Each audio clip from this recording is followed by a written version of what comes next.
Rims ki COVID ward ichau thokre ngarang nungthil pung 3:30 rom tabada Imphal gi mafam kharada mayai rap kan chukiba nongi ising chansilatuna Rims ki ariba surgery ward ta hangba COVID ward ta ichau thokre nongi ising adu iram khonglam pathoktuna selaklaga COVID ward manungda chansilakibane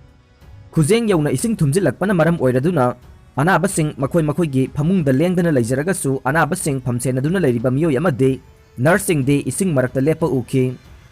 hai riba COVID ward ase khakta natana medical superintendent ge ka amadi atai mafam kharadasu matam khara ising thumjinduna leirure hai re Assam ge Bharalu Turel ge Esingda coronavirus Yaoba Thengnare Assam ge Guwahati phawduna cheliba Bharalu Turel da COVID-19 gi laichat asibu thokhaliba coronavirus yauramba Thengnare haina Assam ge news agency amadagi phangba pauna hai re paw asina makhatana hai IIT Gandhinagar yauna leibak asigi maming leiraba Research Institute Nipan ge researcher singna leibak asigi tongan ba ising phangba mafam singda sample khomgatuna test obada Bharalu Turel dagi laurakpa isingda virus asi yauramba thengnarakibane masida sunatana research team asina Guwahati ge Sabarmati Turel da su virus asigi strain ama yauramba thengnakhe hiram asigi matangda pawmi singda wangang laduna IIT Gandhinagar ge Department of Art Science ki wangangloi Manish Kumar na hai haukiba kumja 2020 gi September thadagi hauna researcher singna leibak asigi tongan ba Turel amade part singdagi sample kaya khomgatuna changyeng tawba horakibane masida Gujarat ke Sabarmati Turel amade Assam ge Bharalu Turel da coronavirus yauramba thengnakhibane hai riba isingda Yaoba virus sing ase miyoibada sandokhanba ngambra haibagi matangda makhatana kupna thijinkigane loinana laibak asigi tongan ba mafam singde laidiba Turel singi sample khomgatuna changyeng tawba horagani haina makhatana phongdokle panba yabade chayol asigi angan basarukta Karnataka da COVID ke hotspot khangdoknaba city sewage surveillance system sizinaba haukrabane mamangda COVID positive oiduna laikhidaba miyoi kaya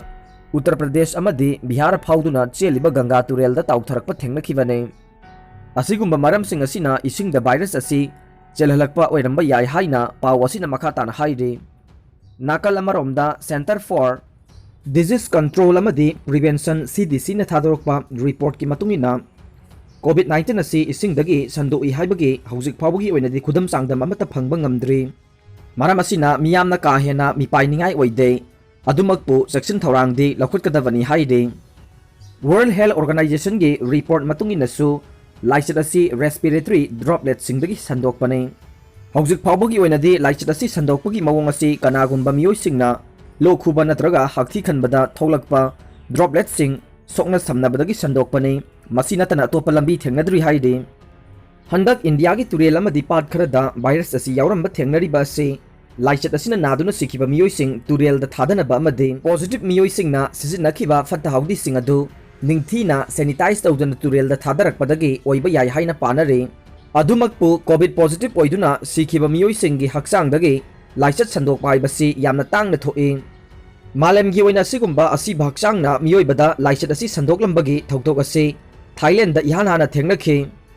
masigi matungda atopa mafam singda amukhanna thengnakhiba leitre adum oinamak laichat ase positive oiduna sikiba asi basing paiba matamdadi tangai fadana section thorangdi lakhotkadavane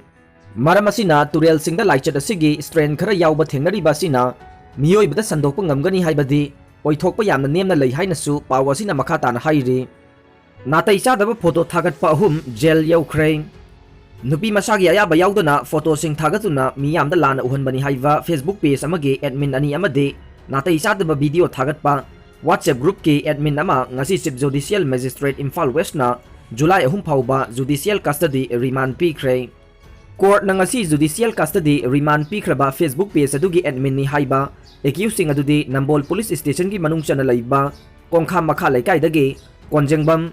Karor Chandra khaba chahi 18 amasung changa ngai maning laikai dagi Abuzam Satyajit Singh chahi 18 ni hai riba Facebook page adugi member su oiba amadi WhatsApp group amada natai sadaba video kaya share tawbani haiba accuse aduna Kamjong district ke Serbung village tagi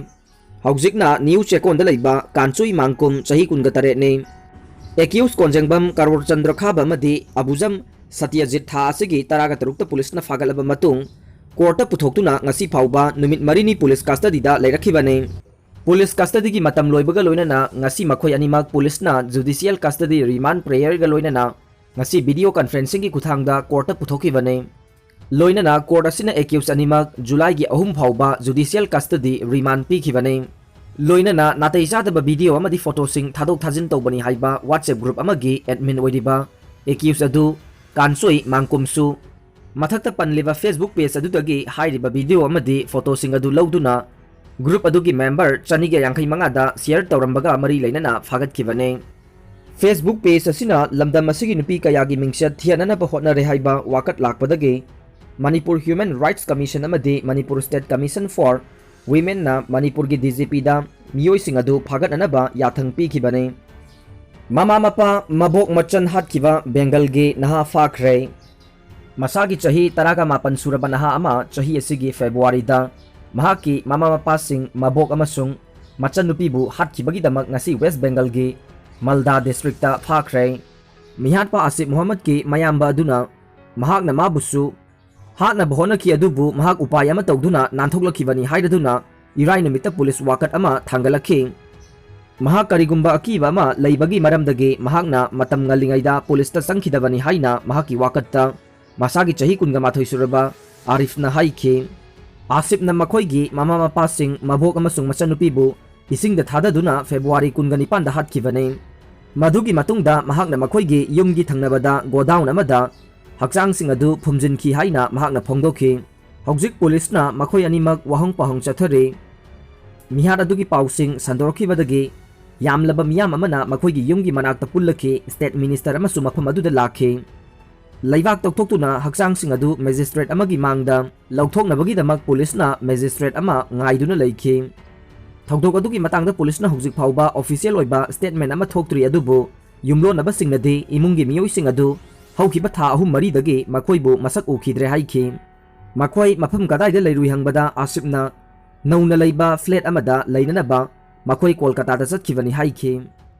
Asipna Kaliacha kauba all 16 mile kauba mahaki khundagi irap laptaba mafam aduda laiba private school amadagi class 10 gi board exam pass tawkhi exam pass tawraba tungda mama mapa na mahaki laptop ama leibiyu yadabagi maramdagi mahak yumdagi chenkhibani haina yumlo naba singduna haikhi mahak amuk hanna halaklaba tungda mama mapa singna mamal tangba computer ama amasung atai gadget sing leikhi mahak na app ama puthokna ba honari amasung maduna mahakpu yamna ina khulalagani haina mahakna mama mapa sing da haikhe yumlo naba sing aduna su naha aduna handakta property khara yonana bahona ki haide